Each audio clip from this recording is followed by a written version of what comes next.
Senador, ¿cómo le va? ¿Qué tal? Buenas noches, ¿cómo están? Una primera apreciación, si tuviera que decir hoy, ¿dónde estamos? ¿Dónde está ¿Dónde estamos? el ¿Dónde está el mundo? mundo? Efectivamente, ¿dónde estamos nosotros, no?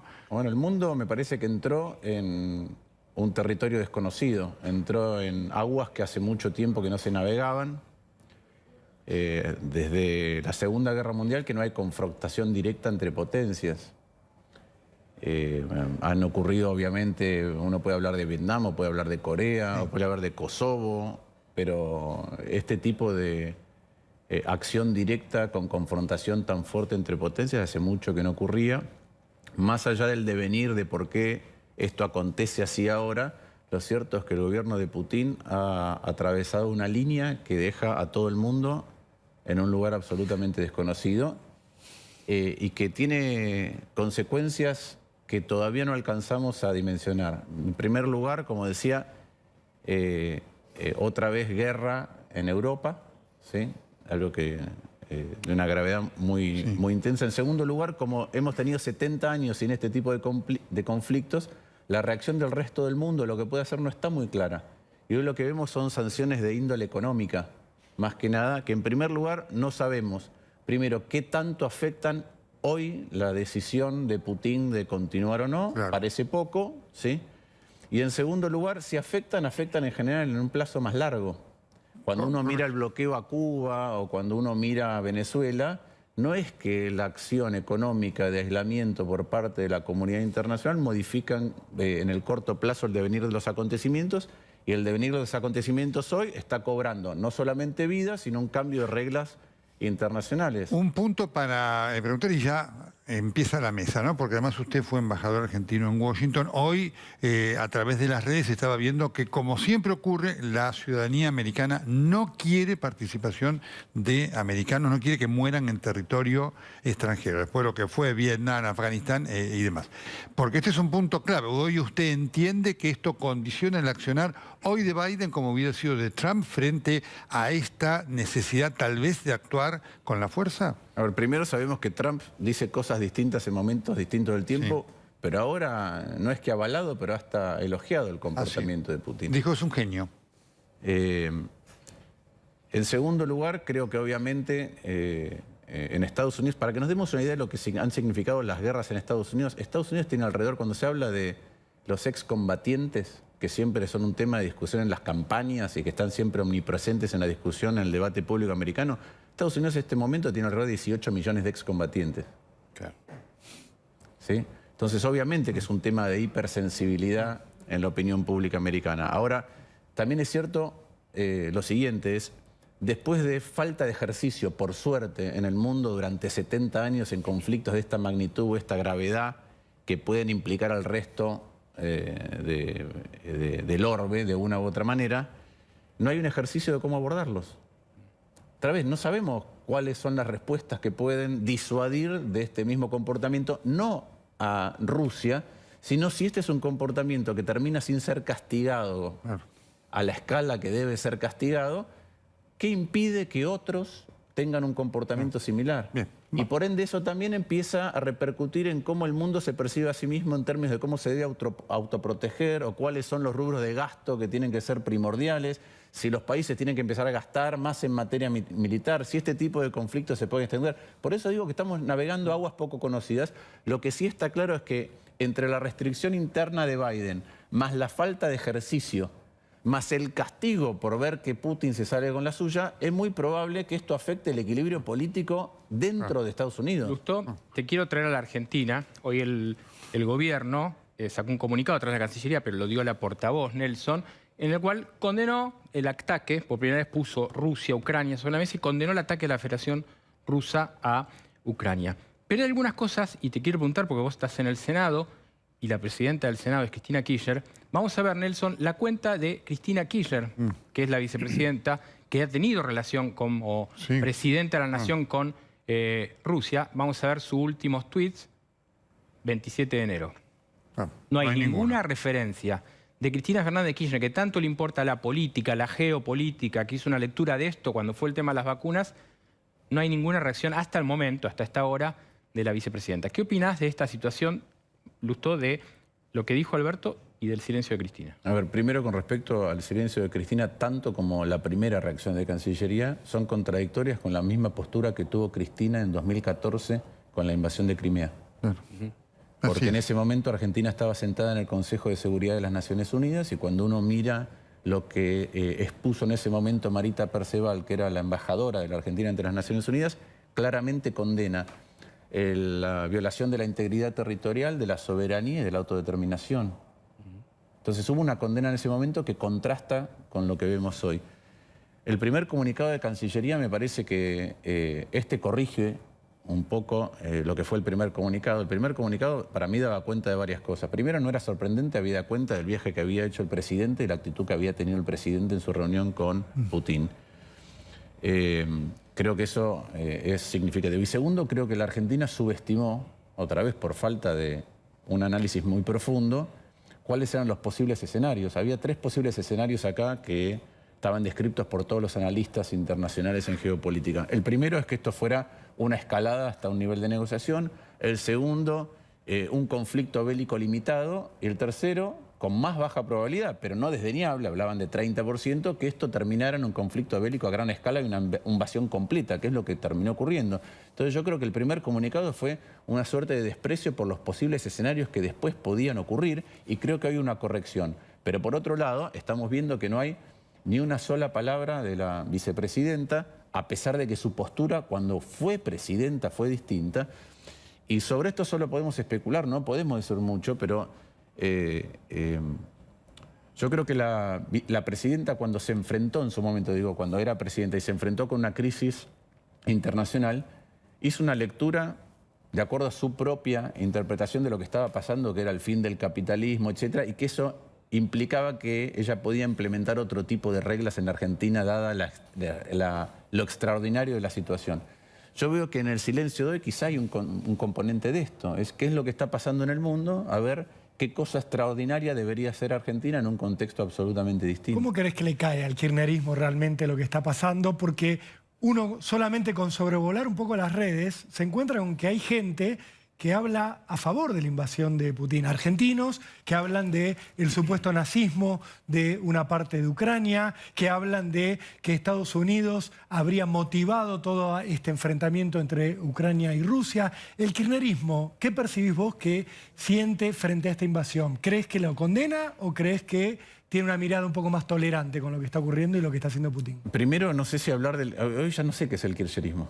Son muchas cosas distintas al mismo tiempo. Entonces, así como no se debe hablar de la gente, porque los colectivos, cuando uno señala un comportamiento en un colectivo, No, el pero en teoría es un comportamiento partido individual es político, distinto. Martín. En teoría estamos hablando del radicalismo. Y es un espacio. Tengo claro lo que piensa el radicalismo. No tengo claro lo que piensa el kirchnerismo con respecto a esto. Pero aún aquellos que se han manifestado en las redes, si querés, más contemplativos, más cercanos al accionar ruso, me parece que confunden 2 cosas que son muy importantes. Una cosa es cómo se llega desde el punto de vista histórico, geopolítico, a determinados acontecimientos. Si Estados Unidos tuvo la política correcta al expandir la OTAN, etc. Y otro es el momento en que hay una reacción que sobrepasa cualquier límite del derecho internacional.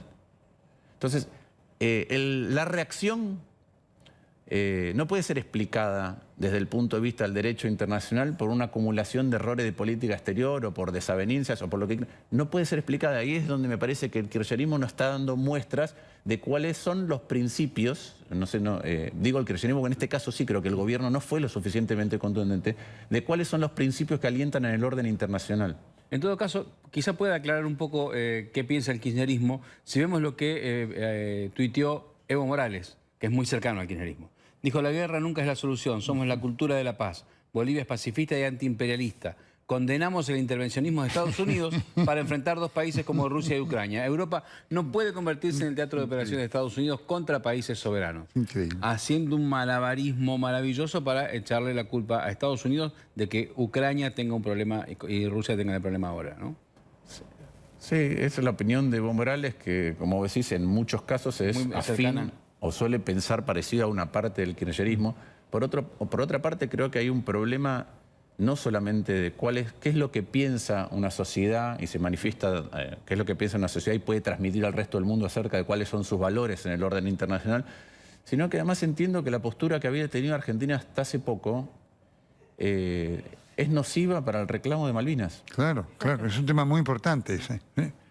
Sí. Ahora, hay todo un componente económico porque esa es la base de las sanciones que le piensa aplicar la Unión Europea y hace poco el presidente justamente fue a Rusia en busca de auxilio económico. Digo, ¿cómo queda la Argentina más allá de la posición del comunicado a partir de esas acciones previas? A ver, sobre estas cosas, ¿cómo queda la posición argentina? Digo, hay distintas dimensiones de eso. Sobre algunas solo podemos especular, sobre otras podemos hablar, por lo menos en el corto plazo, con un poco más de sentido. Yo no quiero analizar esto desde el punto de vista económico, pero hoy ya están los economistas viendo si sube más el precio del petróleo que el de la soja, mientras estamos hablando de más de un centenar de muertos, y creo que eran 136 en Ucrania, y tenemos una colectividad ucraniana en la Argentina que obviamente... Ese es el número oficial, así que debe haber mucho con más. extrema preocupación. ¿no? Entonces, a veces hacer análisis económico de si es bueno o malo, me parece de una liviandad y una responsabilidad muy grande. Igual, Sí, yo quisiera- Pero de todas maneras es sí. parte del hecho también, Claro. digamos. Lo quiero marcar porque la pregunta de Adriana es pertinente. No, Efectivamente, pero no digo superficial, sobre- pero es un tema Sí, sí. de peso que usted lo ve hoy, ¿no es Sí, cierto? esa es la parte, digo, hice una vuelta, pero esa es la parte que uno puede analizar con números. Hay otra sobre la cual podemos solamente especular. Argentina, por ejemplo, yo creo que en esa suerte de desprecio por uno de los posibles escenarios que mencioné antes, eso es lo que no obligó al presidente a reflexionar cuando hizo el viaje a Rusia. Y también creo que ese comportamiento, a los ojos de lo que está ocurriendo hoy, es percibido seguramente distinto por algunos de los países con los cuales nosotros tenemos que sentarnos porque son accionistas del Fondo Monetario. O sea, haber dicho que ofrecer a Argentina como puerta de entrada de Rusia a Latinoamérica, ¿qué nos va a costar? Yo no sé, digo, todo esto es especulativo. ¿Qué quiero decir con esto? Una cosa es pensar esas declaraciones en un contexto donde había un arreglo. Un arreglo, no estoy hablando ya del Fondo Monetario, es un arreglo diplomático de la situación Claro. en Ucrania. Y otra cosa es la resignificación de eso frente a los accionistas, no sé, al accionista alemán, quizás hasta el propio Estados Unidos, que fue el que más estaba empujando para que hubiera un acuerdo. Entonces me parece que hay cosas que se resignifican en este contexto, de la misma manera que uno de los impactos económicos es que si la ecuación fiscal producto de que estos hablamos es distinto, entonces el esfuerzo que tiene que hacer Argentina para cumplir con alguna de las cosas a las que se iba a comprometer o se estaba comprometiendo también es diferente. Entonces esto afecta al escenario y por eso creo que, aunque sea contradictorio con la postura que tuvo cuando era presidenta, me parece que el silencio de la vicepresidenta hoy tiene que ver con la especulación o con el análisis o con los escenarios que se está planteando en su cabeza sobre lo que esto implica en el orden mundial. Igual quiero volver sobre algo que plantea Barolo, que me parece que es importante para discutir. Porque mira, vos decías la posición del kirchnerismo, del peronismo. Miremos, vamos de ahora para atrás. Sobre Rusia hay diferentes posiciones. El silencio de Cristina significa algo y el de la Cámpora también. A poquito atrás, el acuerdo con el fondo. Mayán Soy volvió a decir que los senadores quieren ver la letra y si no, no hay aprobación. Vayamos más para atrás. Las elecciones, después de las PASO, la presentación de las renuncias, después los cambios de ministerio que fueron, que no fueron. Esto es el peronismo hoy. Entonces, esta ensalada y este cabildo abierto En todos los temas. está en todos los temas y va a ser así hasta el 2023. Pero planteo lo siguiente, y por eso que Martín está hablando de se resignifica un poco lo que hizo Alberto en Rusia a partir de que ahora hay una guerra, por supuesto. Pero la verdad es que fue coherente el gobierno en optar por negociar con Rusia por la vacuna y dejar de lado a Estados Unidos, acercarse a Rusia y buscarlo como un socio, como bien decía recién Osvaldo, mostrarse como queremos ser la puerta de entrada de Rusia a Latinoamérica. Entonces, se ha mantenido una coherencia siempre, aún con el acuerdo pendiente. ¿Esto puede traerle a Argentina en el corto plazo alguna cuestión que nos perjudique a todos? Digo, que nos deje parados a los argentinos en un lugar más cercano de la locura de Putin, de una postura que está más alejada de Europa, de lo que quizás siente el común del ciudadano argentino. A ver, a mí me parece primero que muchas de esas posturas que muchas veces tiene el kirchnerismo en política exterior son pueriles, maniqueas y simplistas. ¿Sí? Y en todo caso, además, me parece que resultan a los efectos prácticos inclusive irrelevantes. Irrelevantes para que no es que las cosas que dijo el presidente delante de Putin pueden a nosotros parecernos vergonzosas, pueden fuera de lugar. Me imagino que a Putin no le significan absolutamente nada. La actitud de Putin durante la entrevista moviendo las piernas y los pies marcaba el hecho de decir cuándo terminamos con esto, ¿no? Entonces no veo esa sobreactuación, tampoco veo que tenga ningún beneficio concreto de ningún área específica para la Argentina. Y me parece que nosotros pertenecemos además a otro lugar del mundo, a otro continente, donde nuestros intereses están en otro lugar. Sí, Entonces, me parece, insisto, que esas posturas son incomprensibles, son casi de rebeldía de colegio secundario. Lo que siempre estuvimos viendo en cuanto al estilo de comunicación es que el kirchnerismo suele priorizar la comunicación hacia dentro del partido que hacia la sociedad y hacia el mundo. Y creo que el comunicado de hoy también expresaba esa ambivalencia, ¿no? Que tenían que dar una declaración contundente, pero bueno, tampoco podían enojar a la tropa, entonces... Hablaban de escalada en lugar de hablar de invasión. No, y de hecho incluso repetían algunas frases que surgen del portal de Noticias Ruso, que no es el mejor lugar para referencia de lo que pasa en el conflicto. Han tenido poco mundo en general el kirchnerismo, digamos, no tiene relación con el mundo. Pero quiero volver a... Una cosa es un análisis geopolítico profundo de las causas para entender por qué el mundo o determinada región en algún momento entra en un conflicto. Yo lo escuchaba ayer a Juan Gabriel Tocatlián explicar cuál es su visión, pero hay además diplomáticos americanos, estadounidenses, que dicen esto también es consecuencia de no haber hecho un esfuerzo para incorporar en lugar de tensionar con Rusia después de la unificación, la reunificación alemana. Ahora, eso es una cosa, y eso puede ser materia de debate académico, de ver cómo no se cometen errores. Ahora, ahí es donde digo que uno traza una línea en el derecho internacional y como sostenedor de determinados principios en un espacio político tiene que ser claro. Todo eso se transforma en irrelevante cuando hay una invasión de un país a otro que cuesta vida. Ahí se acaban esas especulaciones. Sobre todo por el modo en que el mundo ha decidido entre los grandes países arreglar los conflictos después de haber padecido 2 guerras mundiales, ¿sí?, imprevistas cada una en su momento, y que costaron lo que costaron. Nelson, usted hablaba antes del gesto de Putin. Por ahí estaría bien ver alguna de las imágenes de Alberto cuando estuvo en Rusia con Vladimir Putin. Ahí está, veamos cuando lo recibe. Está el abracito de Alberto, ¿no? Típico, ¿no? El toqueteo así, ¿no? Ahí está. La actitud de Putin. Uno debería, para hacerlo completo, compararlo con la actitud cuando fueron los otros. Cuando fue Macron, que estuvo en la mesa larga, lejano, sin que tengan los datos genéticos de él al hacer un PCR. Bueno, ahí está la charla entre ellos dos.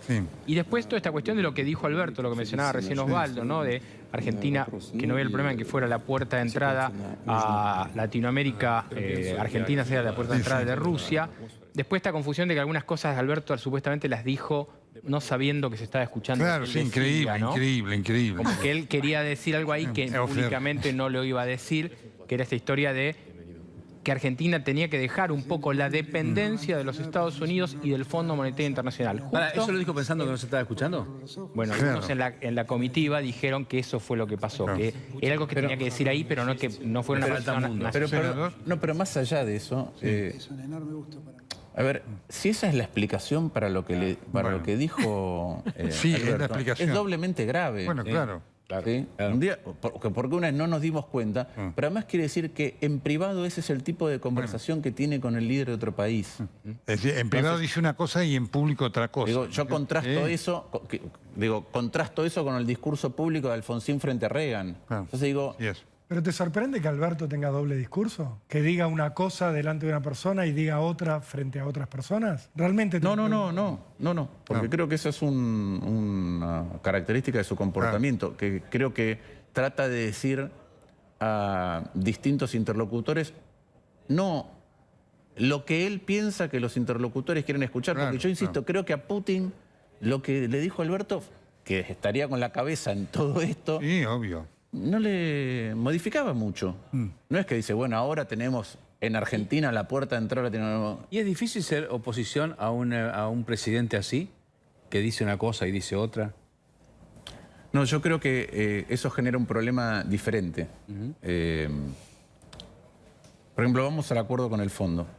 Un presidente que lo que genera es desconfianza en la interlocución con el resto del arco político y que en algún momento tiene una necesidad ¿sí? Una necesidad de apoyo, lo que genera es un enorme signo de interrogación acerca de cómo reacciona al día siguiente. Así es. Esa es la verdad. ¿Y cómo se trabaja con esa incertidumbre? Ustedes como oposición, ¿cómo trabajan con esa incertidumbre? Con la mayor responsabilidad de cara a lo que intentamos evitar que le ocurra a la sociedad argentina, sabiendo que eso por ahí tiene un costo en la posición pública nuestra. Pero es imposible pensar que uno entra en una discusión o un debate, una conversación en este momento con el gobierno nacional y que cada uno de los lados hace un esfuerzo por acercar posiciones en aras de algo que es mejor para el bien común, y que eso, la otra parte, si el gobierno cumple al día siguiente con eso, a nosotros nos pasa en temas más chiquitos en el Senado, nos pide una sesión específica por un tema, por ahí uno accede o el espacio accede, y después lo que hay es una agresión permanente durante la sesión. Entonces esa es una manera de socavar la confianza y el diálogo posible, y es un problema en virtud de lo que le está ocurriendo en la Argentina. Recordemos lo que le pasa a la Argentina. Recordemos, uno, de dónde venimos estructuralmente. Yo hace poco decía, porque me parece que la mejor imagen posible es una que usa Pablo Gerchunov, que es: a nadie en los 70, si le hubieran dicho dónde iba a estar Argentina, dónde íbamos a estar los argentinos, la familia, en el 2020, jamás hubiera dicho que en este lugar. Claro, por supuesto, como 40% Jamás. de pobreza. Entonces, eso es lo que viene pasando. A eso le tenemos que sumar una década donde no hemos crecido, a eso le tenemos que sumar la pandemia, y a eso le tenemos que resolver los problemas urgentes que están ocurriendo. Todo lo cual tiene enormes repercusiones e implicancias y consecuencias negativas en nuestra vida cotidiana. Desde la incertidumbre laboral, la inflación, la imposibilidad de acceder a proveerse de las cosas mínimas necesarias, la imposibilidad de pensar en el futuro de nuestra próxima generación, de nuestros hijos, la imposibilidad de transitar tranquilamente la vida. Entonces, eso es lo que está ocurriendo, y si las reglas de la interacción con el gobierno nacional son esas, es muy difícil generar un ámbito de confianza para resolver esas cuestiones. Senador, usted va a tener protagonista en uno de los hechos que viene ahora, lo mencionaba Pablo de León, el tema del acuerdo con el Fondo Monetario Internacional. Ya hoy hubo desde la presidencia de la Cámara de Diputados una advertencia de que mañana ese proyecto no llega a diputados, así que habrá que el martes no va a estar. Digamos, usted, primero, ¿cómo lo ve? Usted negoció ante el Fondo Monetario Internacional, vivió todo eso, digamos. ¿Cómo lo ve en cuanto a perspectiva? Y además, obviamente, ¿qué actitud van a tener ustedes? A ver, en primer lugar, es muy difícil opinar de algo que todavía no sabemos cómo es, porque lo que hay son trascendidos. Eso es lo que ha habido. En segundo lugar, volviendo a la informalidad o la falta de calidad en la gestión del gobierno, el gobierno, por ejemplo, ya modificó 2 veces la fecha en que va a mandar el acuerdo con el fondo. De la misma manera que nos dijo que íbamos a tener sesiones extraordinarias y no fuimos convocados nunca. Con respecto al acuerdo con el fondo, yo soy de los que cree que el marco relativamente laxo del acuerdo con el fondo, si pudiéramos ser responsables, que es lo que hablaba antes colectivamente, nos provee por primera vez en estos años de gobierno del presidente, donde no tuvo un plan económico, la posibilidad de sentarnos a ver cómo las cosas que igual hay que resolver en la Argentina, independientemente de una negociación con el fondo, se pueden discutir. Yo creo que ese es el ámbito en el cual nosotros debemos debatir el acuerdo con el fondo. Por ende, yo soy de los que cree que lo que nosotros tenemos que debatir es la totalidad del acuerdo, contenidos incluidos. ¿Por qué? Primero porque cuando el kirchnerismo mandó esta ley de que el acuerdo con el fondo tiene que pasar por el Congreso, lo hizo cambiando un artículo de la Ley de Administración Financiera que efectivamente para todo lo que son multilaterales, el Banco Mundial, el BID, la CAF, el Fondo Monetario, habilitaba al gobierno nacional, solamente al Poder Ejecutivo, a hacer los acuerdos. Cuando lo manda, no dice todos los multilaterales, dice solamente el Fondo Monetario. Claro. Quiere decir que al kirchnerismo no le preocupó cuál era la moneda de endeudamiento ni la jurisdicción la jurisdicción legal del endeudamiento, sino que le preocupó son las condiciones del acuerdo. Entonces el kirchnerismo dijo, cada vez que haya un acuerdo con el fondo queremos discutir las condiciones del acuerdo con el fondo, y yo creo que tenemos que discutir ese tipo de cosas porque son a través de las cuales las condiciones y cómo llegamos a esas condiciones, cuáles son las mejores alternativas, son aquellas Sin cosas duda. a través de Ahora, las cuales vamos a debatir cómo mejorar la situación Senador, actual. junto con este análisis técnico que se entiende, pero obviamente quienes nos están mirando dicen, bueno, yo puedo entenderlo o no, porque lo importante acá, la idea es que el gobierno, el kirchnerismo dice, no vamos a firmar esto porque esto perjudica a la gente. Nos está mirando la gente que dice, y yo no sé esto, este es un punto muy importante para tenerlo en cuenta en cuanto a, digamos, la realidad de las cosas y cómo transmitirle a la gente que sin esto no puede haber soluciones, a diferencia de lo que el kirchnerismo dice que, digamos, esta va a ser la causa de nuevos problemas. A ver, primero, ¿qué es lo que implicaría un default con el Fondo Monetario? Primero, creo que hay dos países que han atravesado esa misma situación antes, ¿sí? Dos países con un nivel de desarrollo significativamente menor al nuestro. En segundo lugar, un no acuerdo con el fondo implicaría que Argentina no tiene dólares. Ah. Cuando no tenga dólares, lo que va a ocurrir es que va a subir el precio del dólar. Eso va a afectar la inflación. Por otro lugar, créditos de otros lugares, ya sea de otros países, ya sea de compañías multinacionales a sus subsidiarias locales, ya sea de otros multilaterales, van a dejar de existir, porque no es que uno entra en default con el fondo, entra en default con los países que son accionistas del Fondo Monetario Internacional. Eso también va a hacer que en un plazo más corto, más largo, no solamente haya menos inversión, sino menos empleo en la Argentina. Entonces lo que vamos a entrar es en un territorio no conocido, porque Argentina no ha conocido ese escenario de este tipo de default con este tipo de organismos multilaterales, en el medio de una fragilidad gigantesca de la cual todavía nos tenemos que recuperar y con una angustia galopante en todos nosotros. ¿Qué es lo que hizo una parte del kirchnerismo? Lo peor que para mí tiene el comportamiento político, que es especular con cuál es el posicionamiento que ellos quieren tener de cara al 2023, aunque eso le cueste a los argentinos una tonelada de angustia. Bueno, usted es consciente de esto, porque además lo que pasó en el 2021, el gobierno lo proyecta al 2023 y dice, con esto perdemos. Pero claramente, pero digo, entonces están supeditando su conveniencia desde el punto de vista electoral de cara al 2023, que también fue el motivo por el cual no trataron antes un acuerdo con el fondo, porque había una elección, a costa de todo lo que le puede suceder a la sociedad argentina. Y además, con una enorme responsabilidad en el siguiente sentido, que es cuando una fórmula se presenta como candidato a presidente y vicepresidenta para dirigir los destinos del país, ya sabían, entre otras cosas, cuáles son las condiciones, y entre ellas la negociación con el fondo. ¿Qué me preocupa a mí del escenario internacional? Que yo no sé cómo, insisto, y esto es meramente especulativo, como Cristina generalmente tiene una noción de la geopolítica distinta de casi todo el mundo, y suele ver desde conspiraciones hasta grandes movimientos tectónicos en la geopolítica del mundo, yo no sé cómo esto ella lo va a interpretar y eso va a implicar en el Fondo Monetario. De la misma manera que el Fondo Monetario tiene, si quieren, tres lugares distintos de las cosas se negocian. Uno es el staff técnico. Otro es el staff político, los funcionarios, donde los funcionarios, nuestra impresión, la de todos, es que los funcionarios nuevos que no tuvieron que ver con dar la asistencia en su momento, básicamente quieren sacarse el problema de encima. Dicen, yo no di este crédito, no quiero que Argentina vaya al fondo, acomodemos esto un tiempo. Y después está el directorio. Y a mí me parece que los números, desde el punto de vista con el cambio de la situación internacional y de ciertos precios, los números técnicos son más complicados, el staff, los funcionarios siguen en el mismo tono de saquemos el problema de encima, pero el directorio, yo no sé si no le afectan las posturas que Argentina ha tenido.